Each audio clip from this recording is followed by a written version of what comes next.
শুক্র শনিবার ছুটি থাকলেও আমাদের ছুটি নাই। এই যে ছেলেকে নিয়ে এখন কোচিংয়ে যাচ্ছি। হাই এভরিওয়ান, কেমন আছেন সবাই? নিশ্চয়ই ভালো আছেন, আমিও ভালো আছি। রিক্সার জন্য আমরা ওয়েট করছিলাম, আর বাইরে বের হওয়ার পরে দেখতে পেলাম মেঘলা আকাশ, হয়তো একটু পরে বৃষ্টি নামবে।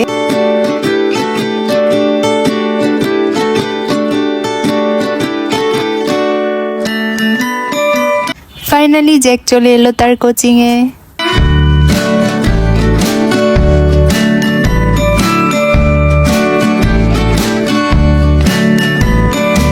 কোচিং শেষে যাওয়ার সময় রাস্তায় আজকে ছিল অনেক বেশি জ্যাম, তো কি আর করার, এই জ্যামের মধ্যে অনেকক্ষণ বসেছিলাম। তারপর যাওয়ার সময় দেখতে পেলাম রাস্তায় আমাদের পছন্দের কিছু স্ট্রিট ফুড। পান্থপথের মোড়ে এই স্ট্রিট ফুডগুলো মাঝে মাঝে খাওয়া হয়, তো আজকে আমি অনেকদিন পর আবার খেতে এসেছি। সন্ধ্যা হওয়ার সাথে সাথেই পান্থপথের মোড়ে এই ছোট ছোট পেঁয়াজু, তারপর সিঙ্গারা, চিকেন উইংস এগুলো খাওয়ার জন্য প্রচুর মানুষ ভিড় করে। যারা আমার মতো একটু ভাজা পোড়া খেতে পছন্দ করে তারাই হয়তো এখানে ভিড় করে।